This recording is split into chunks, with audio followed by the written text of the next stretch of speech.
Welcome back to my channel.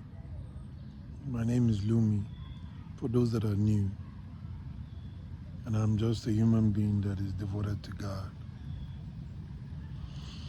I tried to record this video, can't even count the amount of times now, and something keeps happening. Something about this video that is different, but we have to honor the voice of my soul. Today's topic is basically about projects, and I talk about a lot of stories on this channel based on my own perspective, my own experiences. So some of the things that I'm wanting to do in this lifetime are certain projects that have focusing on different areas, but they are all circled around human advocacy. Advocacy. So one is environmentalist, which is advocating for nature, I believe that's what it's called. Then there's food, there's shelter, and then also mental health, human advocates, I guess. I don't know how to put it in words, the title. But those areas are my sectors. I don't know what they call them. So besides my devotion to God, this is the only thing that takes my mind away from God. Because the mosquitoes are on high alert today. I'm in my office as usual. We had a very huge influx from last night that came in, of solar flares that came in last night. So the system is still feeling jittery. Anyways, so I was talking about the projects and my devotion. When I started to draw closer to God, I don't even exactly know what timeline that was. I started having different forms of challenges, especially from experiences, relationships. And these challenges were way more than I thought that I could handle. These challenges were pound for pound.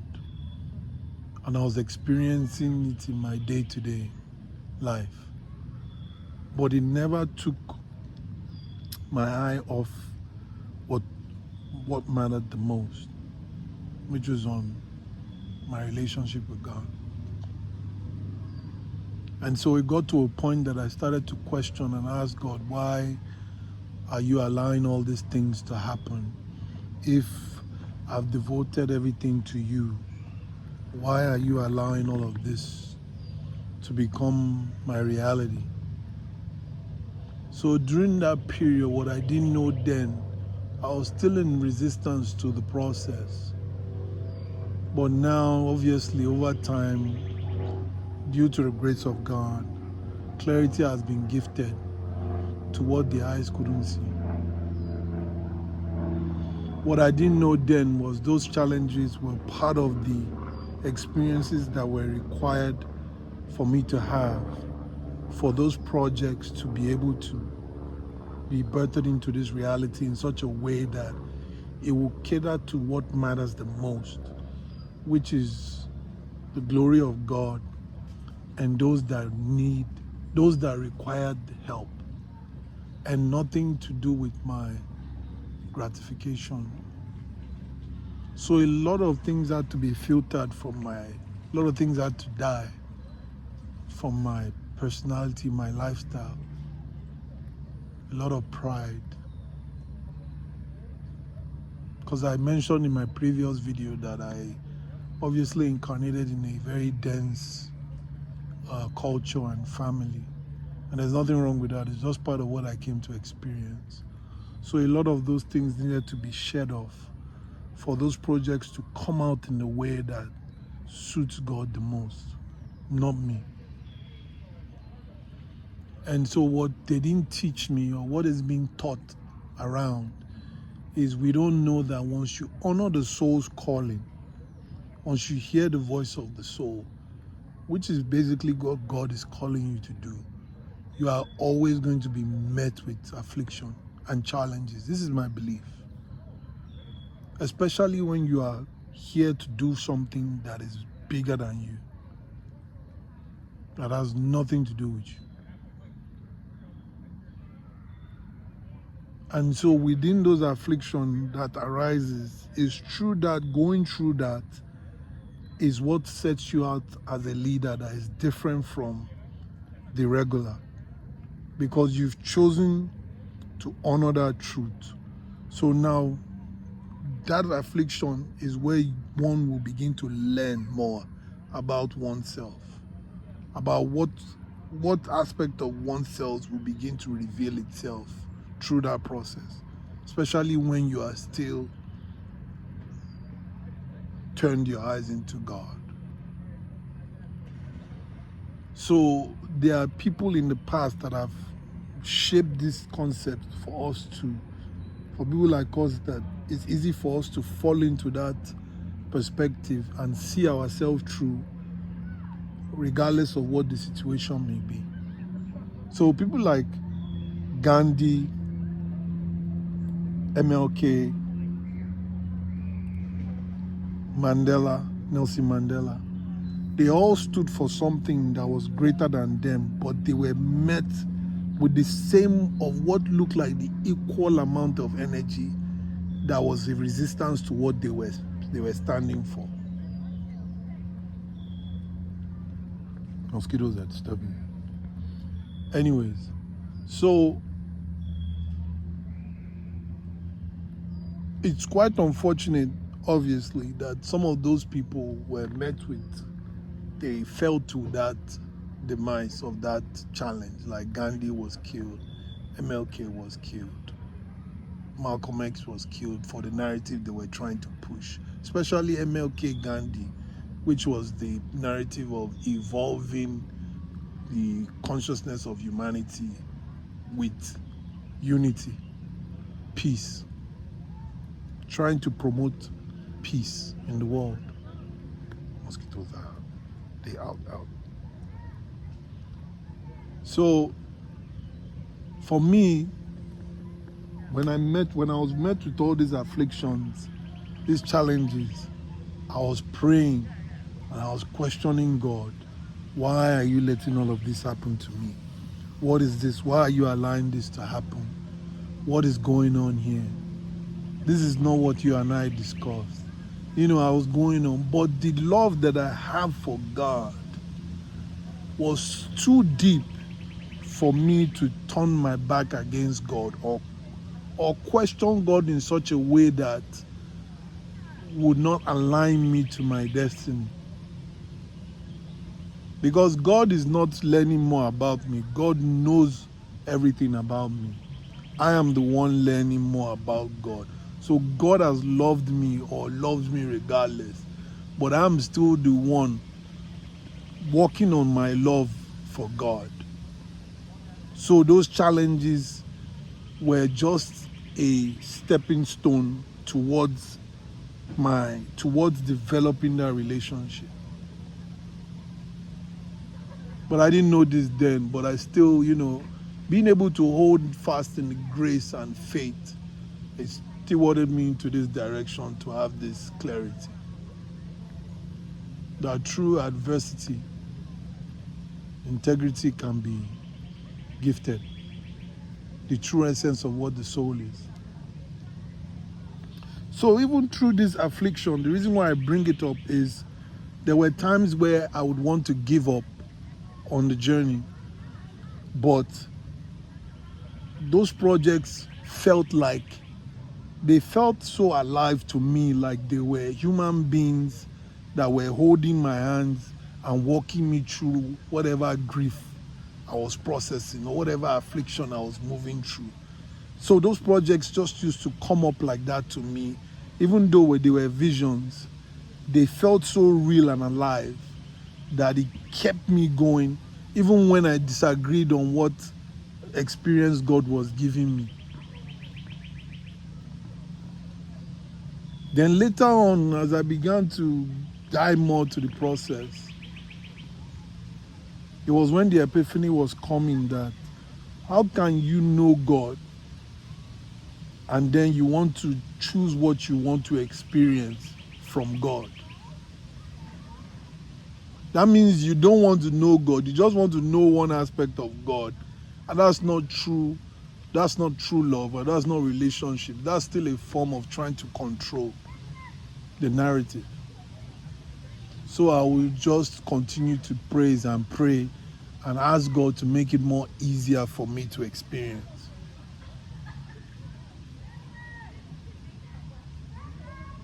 So some of these projects had started almost 10 years ago, 9 years ago, about. Yeah. I wanted to work for one of these big human rights organizations in Switzerland. So I was able to get an internship with one of them. And so while I was doing the internship and I had all these ideas of these things that I wanted to give birth to, I had a pushback. I was pushed back by the structure that was designed there. Even though I was still an intern, but I could see the way the structures were put in place for those organizations to do their work.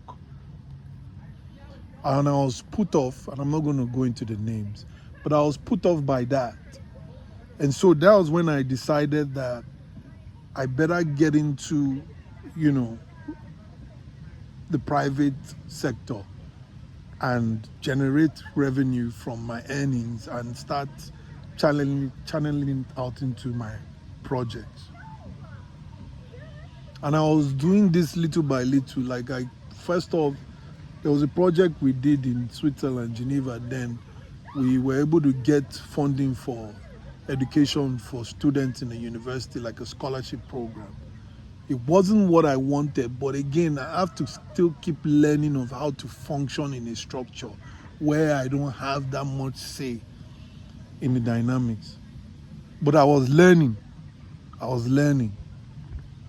So when I moved to the United States, I now saw that human rights organization system doesn't really function well here too. It's almost like the same picture, just different story. So I focused on getting into the private sector. So when I did that, all at the same time, I was pursuing my relationship with God and also with this process in the mind. So as I was going, we started this organization whereby we're supplying people that were homeless with food. We created the organization to help donate food for people that were hungry and poor in Lagos, Nigeria. So the way that I strategized it was that we were focusing from different local governments, because we're testing all of these things. These are things I was still testing from my own experiences, from all of that Switzerland story and my life experiences, and partially hearing from God, because then I was still so much into myself of the image I was trying to portray. But so there was still a lot of noise, but I was still hearing from God what the direction was. So this charity that was donating food, we partnered with a catering company in Lagos, and then we'll provide the funds, and then they will start donating the food around to people. It was working. It was beautiful.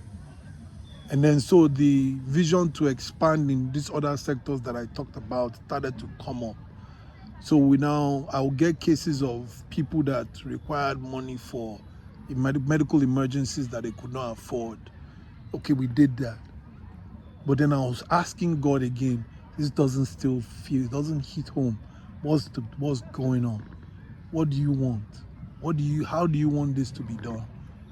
And then boom, the challenges became more than the opportunities. So I had to step back and now focus directly on God. And I said, I think the way that I'm trying to do this is not working. Let's try a different perspective, maybe a different way. So I was fully focused, chasing God, asking questions, trying to listen. But the challenges were also there, chasing me, asking me, and I was trying not to listen. But what I didn't know then that is all the challenges were still coming from God. I was still blaming what I thought then was the devil. But God was just testing me that, is this what you want? You are sure you really want to serve? Okay, test you again. He will hit me with another round. Boom, bam, boom. And I'll just keep going. Boof, boof. And I'll God, why, how, what, when, thank God. It was like that kind of sequence. Why, how, God, when, okay, thank God. You know, like that. It was like a pattern like that. After a while, the relationship, what was so beautiful for me that I'm grateful for was that my relationship with God was grounded. It felt like a bond that could not be broken by anything, any experience. No matter what I did or do, it was there. And God had spoken to me in my earlier years. He had said, I would never leave you alone. So, but I didn't rest in that. I don't listen to all those, I don't, because it's very easy for the pride, the ego to latch onto that and think that this is me, God is behind me, so anything I say is valid. You know, that type of story. So I was trying as much as possible to continue to purify my process. This is probably going to be one of my longest videos. So as the journey was going, as the challenges were growing, like I said, I didn't know that those challenges were part of what was needed for me to carve my identity out of what I was and what I was not. But I took it. So some of those projects, I already envisioned it because I'm a visionary. I'm a creative by heart, leader by heart. So I'd already designed those projects out. I'd mentally created them down. All I needed was the right amount of funding, like-minded individuals, and the execution of those projects. So one of the projects that I wanted to do then was to create a community whereby everyone can come there to find food, refuge, and meditate. Those were the three important things that I wanted to hit on: food, housing, refuge, and then meditation. Because I chose meditation simply because whatever religion you're practicing, meditation does not judge. Meditation welcomes all because it's silence, and you're able to process and feel things that will enable you, empower you from whatever that state that you came into that community with, for you to settle and move on and begin to do what is important for your life. That was the vision of that community. Then I had the vision for education, the way that the education system was set up in my country, in Africa. I'd already come up with different ideas of how to change, add input into that, and empower those students that were there. What I didn't have that I know that could have helped me if I did have access to, So I had all these visions, all of it just planted out, written down, done. And what was very interesting was, I remember that God just said, go back to your high school. And I was like, really? Yeah, was like, go and check your high school, start from there for the education part and see what's going on. So, okay. So I reached out to a few friends of mine, a few pastor school members.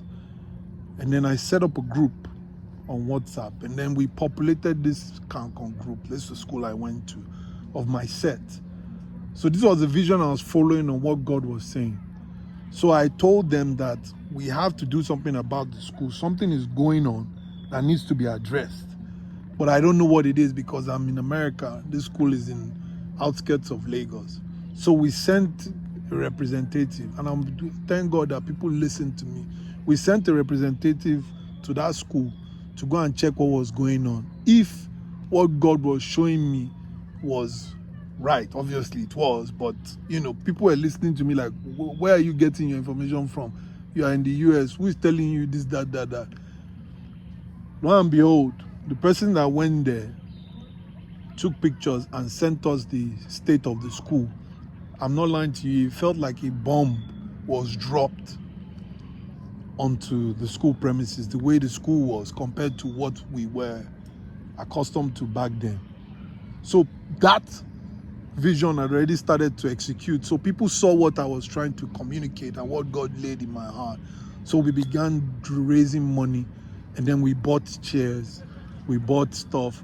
And then there were so many other things that I'd already structured to start doing for that school. But I handed it over to a friend that, okay, because of the other things that I'm currently focusing on, this journey with God, that I don't think I can focus on this project, I'll hand this over to you while I focus on what this thing is, on what God wants out of my soul. So I left that education project there, but I still kept on taking notes as it was coming on what to do. And God wasn't too pleased about the way that I handled it, because I think He wanted more from me on the projects. But I was like, I'm doing too many, I'm going through all these challenges, I'm doing this personally, I'm doing this is a lot for me to handle, I can't. And then so that's how God hit me with another boom, boom, bam. And then one day I was sitting down, and I'll give you some of these stories, how these stories are so intertwined. And I'll share it more later on in my videos. So one day I was in Tampa, Florida with a mentor of mine. And I was praying to God, so what now? What else do you want from me? What do you want me to do? What's the next move? What's the next direction? All of this that is going on. I can't be going through all of this at the same time. This, So I slept off. I had a dream.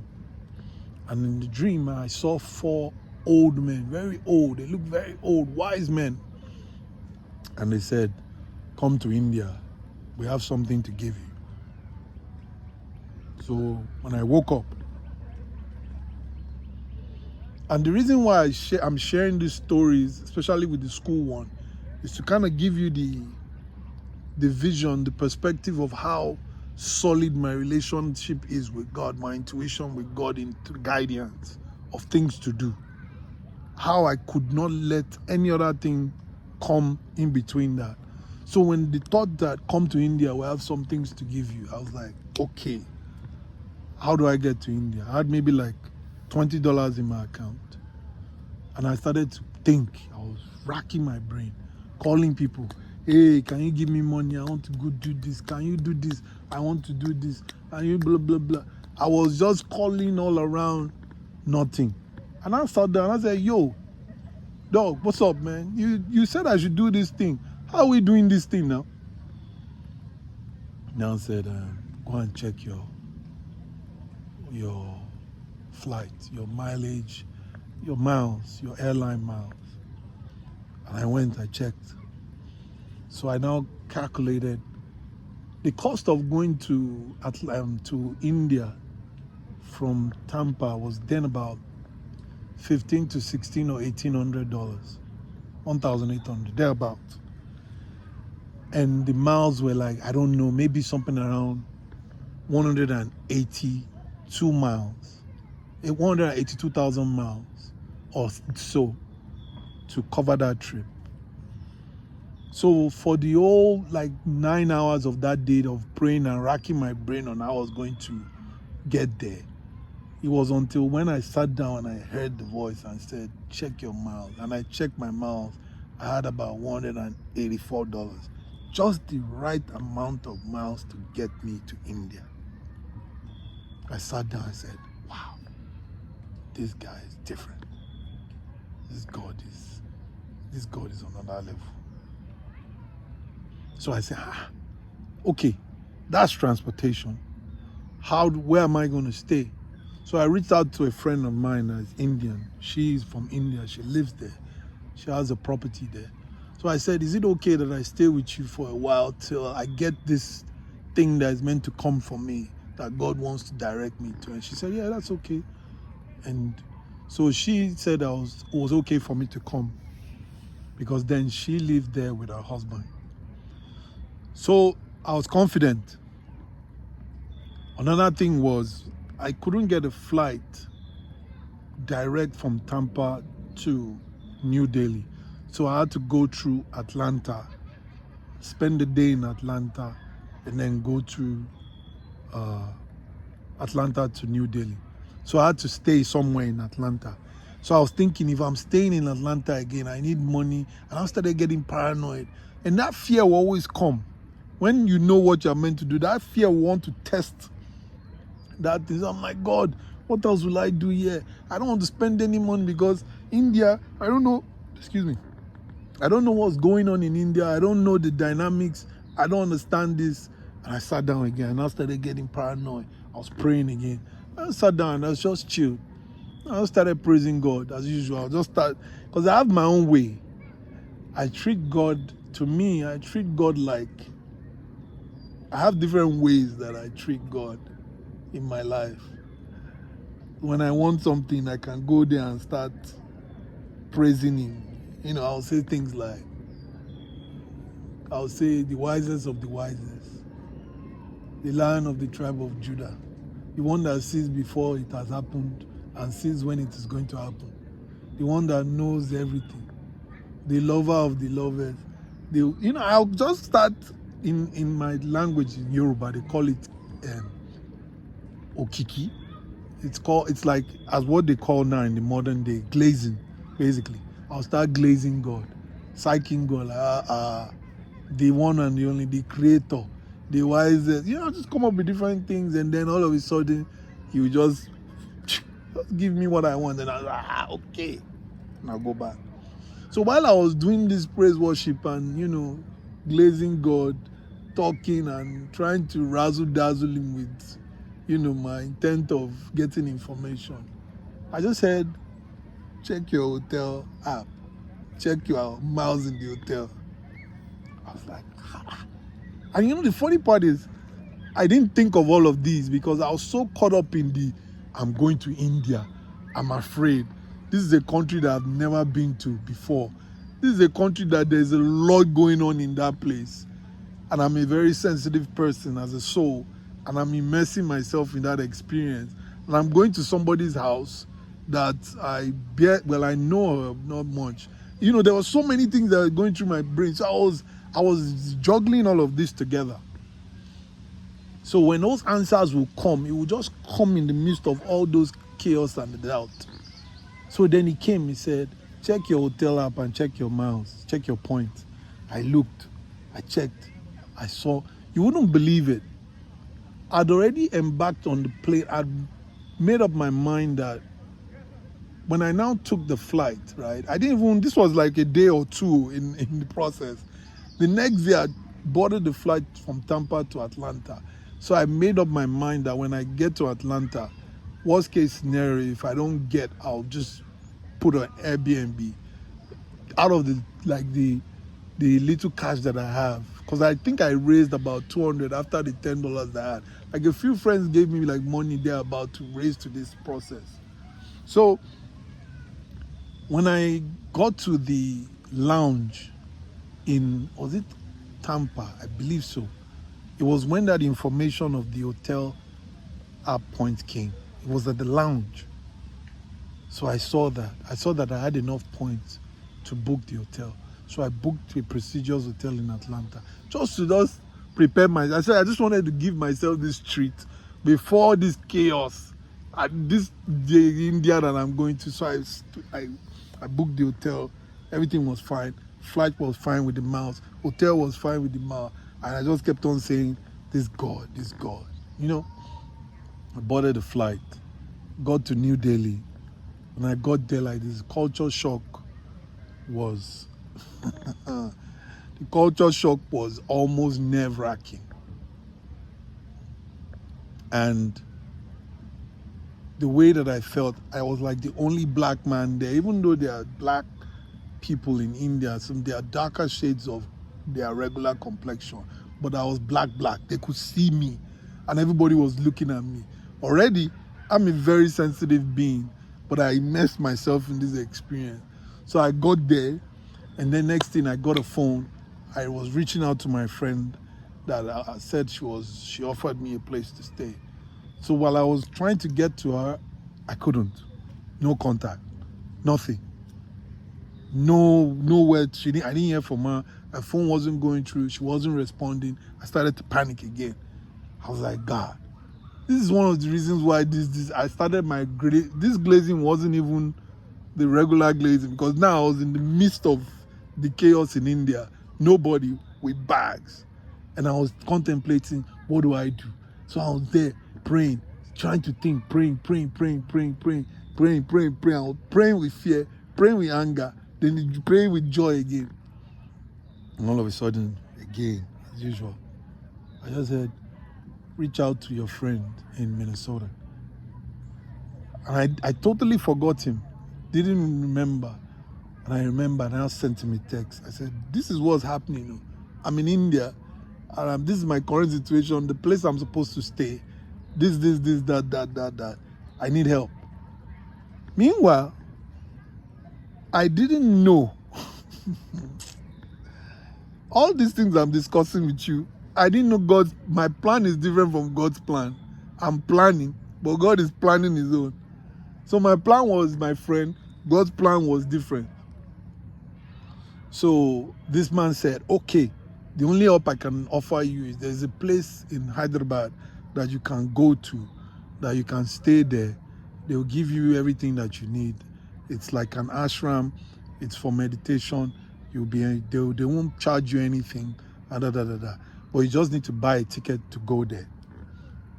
So with the little amount I had, I changed my destination. For me, that I was going to Kanaha, I believe. No, not Kanaha. What's the name of the place? I can't remember the name of where she used to live. But it was one of those southern side. And I was going to the north, I guess. So I boarded the flight, bought a ticket to Hyderabad to go to where my friend had suggested for me. I bought the ticket, took my bags, landed in Hyderabad. He had already organized a taxi for me, took me to this place. He had organized another friend to bring me into the community, to sort of make me feel comfortable and let me know how I was going. So this place that I got to, that this my friend got from me, when I got there, it's like a community that had different levels of residency. There were people that were living there like an estate, like houses. Then they had dormitories, like hostels, where people can come in and stay. Then they had little rooms that they were renting. Then they had flats and apartments that they were renting out. And then, they had different what's it called? Different accommodation plans. You just have to choose what aligns with your budget. And obviously, you know what my own budget is. So they put me in the hostel. By this time, all the pride and the arrogance of myself, of who I am, much I used to earn, the way that I saw myself, all those things were out of the window. I just wanted to sleep somewhere, and I found that place, and I was happy. So immediately that night, as I got there, they'd already introduced me to people. We started meditating. They were seeing people. They were talking. All they did in that community, that place, that estate, was eat, discuss about evolution of the soul, peace and unity in the world, and meditation. That's the conversation in the whole environment, everywhere every aspect of that community. So it was a very loving community, and they welcomed every religion. And guess what? It took me 2 days, because obviously my nervous system was still adjusting to all this bo. Before, when I settled in, that I now realized that the project that I wanted to create It was God that was showing me that that's an experience that is coming. So the project was what God had envisioned for me to experience, that came through the dreams of those men, and it was actualized. That's when I now realized, wow. Then I was like, this God, I need to know you more. This guy, you are something else. You are something else. This estate was structured exactly the way that I designed what I wanted to create. Exactly the same thing. Maybe the only thing that I hadn't done was maybe the housing structure, but it was the same thing that was going on. So I was rested and I was happy. And there was a little bit of confusion there in, okay, then Lumi, you need to refine this way you process information with God. Because there is the experience and there is the creation. So you need to be able to decipher between what God wants you to experience and what God wants you to create. And this has been the whole goal of continuous purification of my system, so that when I'm hearing from God, it's clear and direct and it's not mixed with any of my jumbo. So I was in the hostel, and as I was there, I now started, again, typical, the challenges started to come. And I was like, yo, man, I can't do this hostel thing. It's too much. My senses are getting overstimulated. I can't do this. I need help. So they introduced me to a few people. So I was talking to them and sharing with them my conditions in the hostel. And they said, oh, there's an opportunity for you to rent a space where you can stay. There's just give you one room, air conditioned, and you still get free food. And you know, the food was free. They were feeding everybody. They were feeding at least about, I'm not joking. They were feeding about 1,000 people per day. Breakfast, lunch, and dinner. Unity, peace, love, soul development. Unity, peace, love, soul development. So when I couldn't cope again with the hostel, and now I think after that I had already raised some cash. Some friends had sent me some cash. Oh no, I used some of my credit cards. I now purchased one of the rooms that was detached from the hostel. This was more private, and I enjoyed it. I was able to relax. I was enjoying. I was more receptive of the process, and then I now started to look for those 4 old men that God said they're going to give me something. So because I was now in this environment, so the amount that I had for this room was going to expire, let's say, in 2 days. And they wanted me to go back. The only choice I had was to go back to the hostel, which I knew was a no for me. And so I was praying to God. I was calling friends, calling siblings, calling everybody that, yo, excuse me, please help me out here. I'm trying to get this done. Excuse me.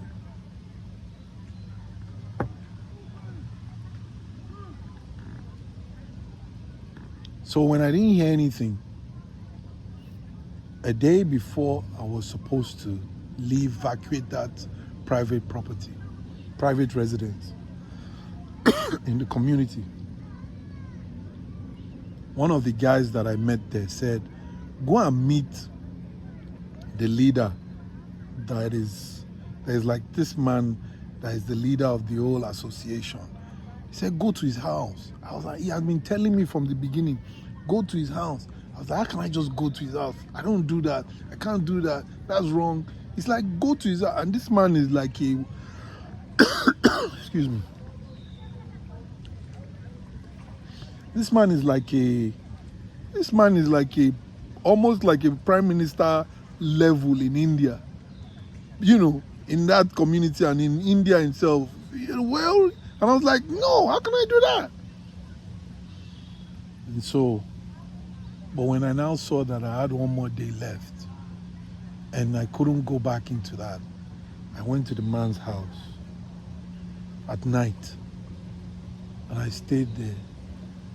He wasn't at home. So when I was walking, once you're coming to the man's house, it's like a close. The security is already looking at you one type of way. And obviously me, my uniqueness of being black stood out in a good way, because obviously everybody knew me. They couldn't look at me one type of way, because whatever it is, it's very easy to identify me. So I went to the security man. I said, I'm here to see this man. And he said, he's not at home. And he said, but you can wait if you want to. No, he didn't say you can wait. He said, he's not at home. Excuse me. So I said, so I went to, I had to pause to clear my throat. So I sat down and I said I was going to wait for this man. And I got to his place around 2 p.m. And I just sat down there till about 6:30 p.m. at night. And then all of a sudden, the man just came with his entourage. And I've been telling everybody to help me, people that I was meeting there, to take me to this man. You know, I was just asking people. So the man's entourage came. Him and his entourage, his escorts, they came. And then he got down. Immediately I saw the car approaching the compound. I already walked towards the car. So the man stepped out of the car. As he stepped out, I just looked at him and I just knelt down. And the man said, who are you? And what is going on? And I told him, see, once you are filled with God, I can't lie to you, man. I don't know how to explain it, man. Once you are filled with the Spirit, there's nothing that can change it. So I knelt down and I just said, I need your help. He said, what do you need help with? I said, how did I even phrase it? I said, it's something that I'm meant to get to help me move from one point to another. And this is why I'm here. And the man looked at me. You know, he gave me this look. And he said, follow me. That's how the man took me into his house. This is a high profile man. You know what I'm saying? He took me inside his house, his whole entourage, they were all there, camera, security, everybody. And he's so sensitive too, like me. He's very sensitive that he had to even use what's it called? I can't remember the name. The thing that they used to clear the nasal pathway. But anyways, that's not the point. So he sat down, he looked at me, and he looked and he closed his eyes. And he said, come tomorrow at 12 p.m. to my house and we'll sit together. He said, where are you staying? I said, I have a problem with that. He said, why? I said, the money, the place that I was living, the hostel. You know, I just went on and he just said, he told one of his ushers, where do you want to stay? That's what he asked me. He said, where do you want to stay? I said, I know where. He said, go and stay there as long as you want. Don't pay anything. I said, eh? He said, go and stay where you want. Don't pay anything. This is me that 2 days before they were chasing me about for the fee of where I was staying, that look, your fee is about to expire. We are looking for other people to bring you in there. Cut the long story short, I went back into the place. Now again, confidence in God, in God's vision, grew. And this is me trying to also show to you guys how the relationship was building with God, with faith, trusting God in all what He has envisioned for me. But these things were too unbelievable to the feared, to just normal humans to perceive. Like, how would somebody even process that? By God said, I have somebody for you in India that is going to give you something, and you need to go to India with less than $200. Who will hear all those things? But the relationship again that I have had with God made me know this is normal. But still, I was still struggling in that relationship a little bit because I'm human, you know? And coming again from this dense system that I was born into, I would like to have some sort of control over everything. But this, God was taking all that control away from me, all that trying to control thing. So everything was just open. So I went to sleep, excited by the next day to see the man. I got to the man's house in the morning. The security looked at me. If you see the way the security looked at me, like, who are you? And I said, he told me to come. And they believed me, surprisingly. And I walked into the house. When I walked into the house, the people that were there, the dignitaries, the VIPs, very important people, all of them were all sitting down there. The man was ready to sit. And the way this community, where this system works is the man will sit with you. He will talk sometimes. And sometimes you say, let's just sit down, be quiet. And let's just meditate. And then the transmission occurs amongst ourselves within the heart. So I sat down there. And then we started meditating. As we began, in my entire life since I've been born, I've never met any man like that man before in my life, ever. You know when somebody feels like, I don't even know what to call it. When somebody feels so holy, and it's not feels or is, but to me felt so holy, but still I could see the person as a human being.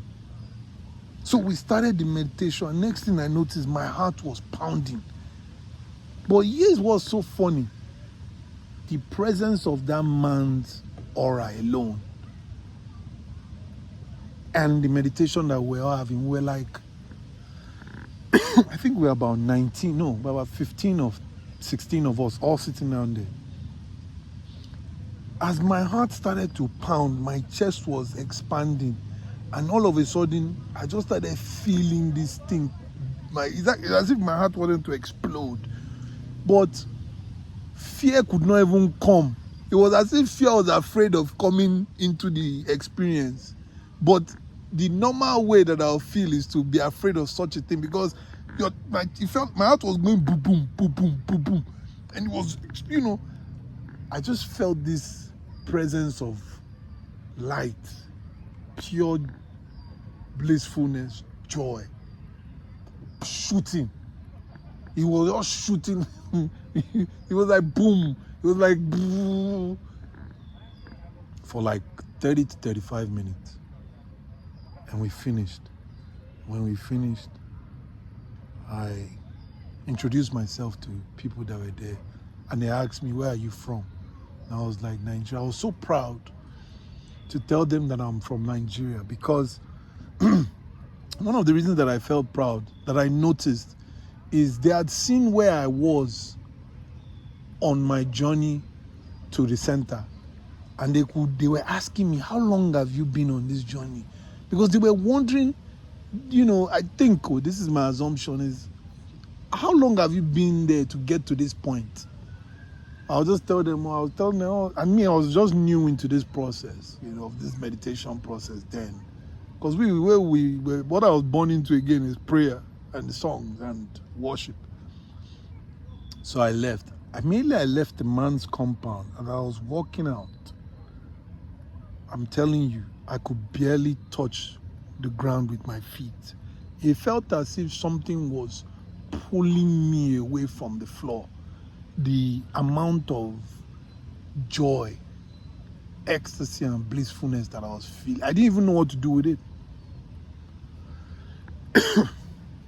I didn't know what to do with it.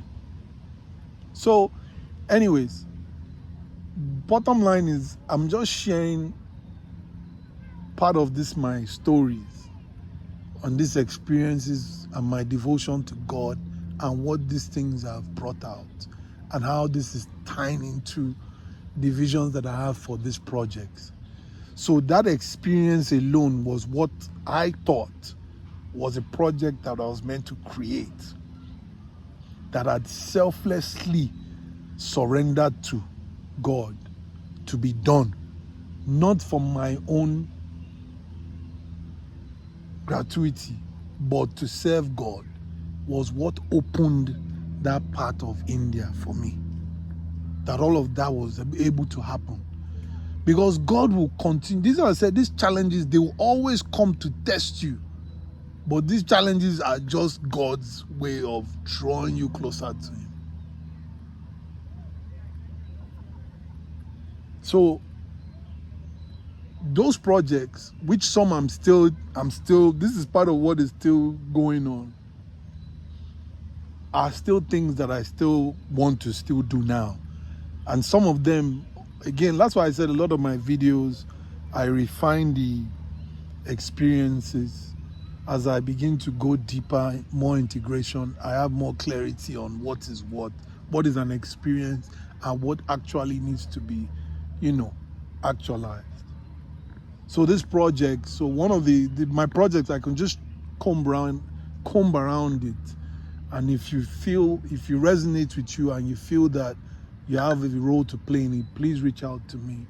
So we have a lot of students in Africa that require mentoring. And that mentorship, for me, the way that I see it, and this is an idea I'm giving out, even if somebody wants to do it, most important thing that it is done rather than me doing it. So what I want to do, the structure that I want to build with that project, is a lot of us that are brain-drained Nigerians that have now been accustomed to the Western society and been exposed to how things are done. We can now be a form of mentorship, and they can have access to us, one-on-one access, through an internet connection, which is being developed through a web browser. So these are some of the things that I'm looking at for education, so that they can start to understand how to start guiding them to be skilled, rather than wasting their time on, things that don't matter. That's in the education part. And there's more with the education. Then with the nutrition, there's also more education that I'm looking to bring into nutritional values, basically, on how to eat healthy and how that affects the body, the nervous system, and how that affects the way that we process information through the gut and through the brain. So a lot of this information God has given me access to on how to channel all of this, and it's just the right outlet that I'm looking for to start unleashing these projects. Then the other is also holistic practices, like other medicinal approaches to helping to facilitate people's healing. Whatever type of healing that is required, whether be it physical, mental, emotional, different types of those modalities. I've done a lot of research and studies on those.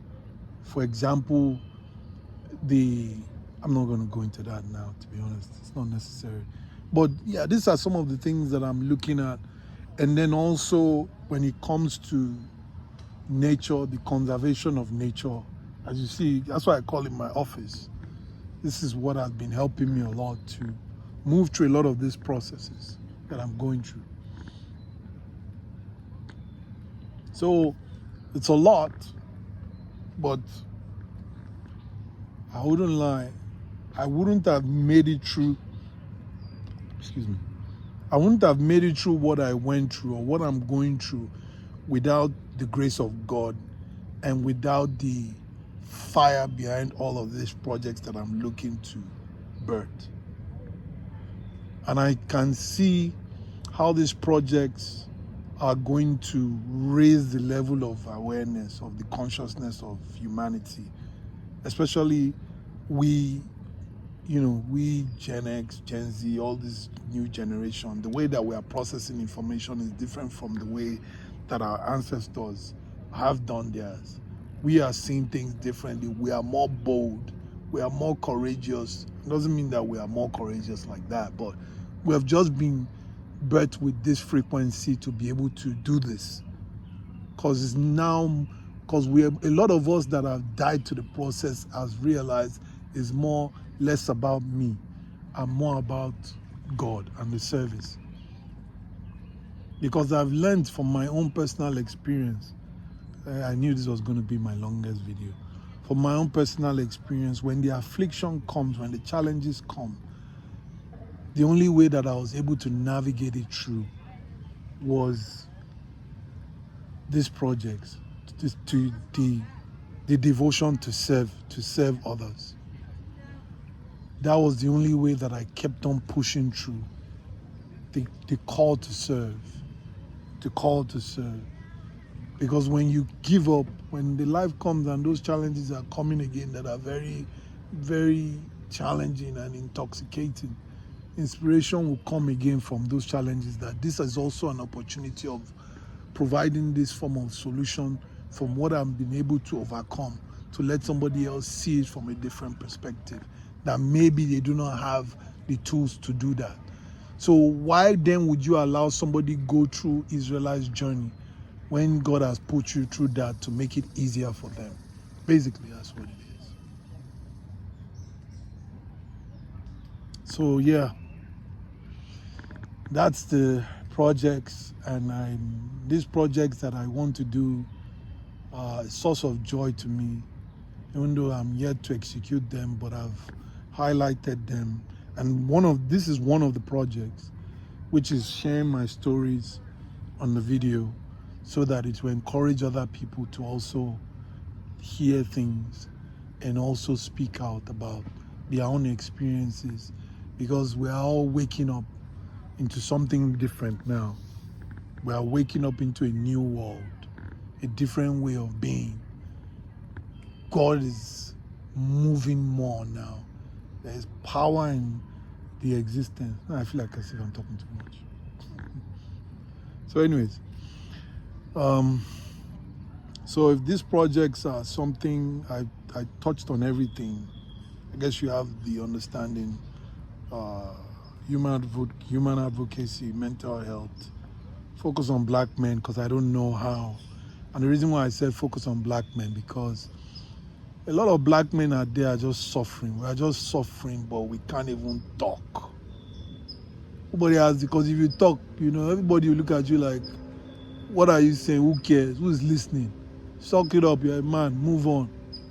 So we are just dying in silence, dying in pain, dying in grief. And dreams are buried because we are not vulnerable enough to speak out when we need help. So for me, when I'm saying black men the most, is because we black men, we are accustomed to this way of being, It's just the way more like for other races, they have access to therapy, that they can see therapists and get therapists to help them. In our own, it's basically devil, is demon. In Africa, it's the demon that is worship, it's the demon that is following you. Anyway, I don't mean to sound condescending. Let me not do that. But you get my point. And so what I'm trying to do is to help and provide this awareness for black men and even other races of men. And by allowing us to feel, rather than be in our heads, but be in our hearts and in our body, we are able to create a safe space for our women. And so they don't need to go and get the help when the help is already in the house, in the home, either as a brother, either as an uncle, either as a father, either as a relative, or either as a spouse, or either as a child. So if the men are able to do this properly, we're able to feel and we're able to be present, grounded in the moment with our spouse or our females, our women, then the community will begin to strive. Because nobody wins when both gender they feud. Nobody will win. It's not us against women or women against men. We are all in this together, and we're all trying to figure this out to create this healthy environment, even for the animals and also for nature itself. And I think with nature, we have to also be grateful now that we are shifting into this electronic money system that is conserving, that's going to help us conserve the amount of trees that are being burnt out for documentation. These are some of the advantages of technology. So thank you for sitting down with me for 1 hour. Sitting down with me for 1 hour to hear me out and hear my story and hear my cause. And I pray that you find the peace that we are all looking for and develop this relationship, continuous development of our relationship with God. I thank you for watching. I thank you for supporting. Please continue to have me in your prayers, for this is my call to the end, that until my God calls me home. So thank you for watching. Bye-bye.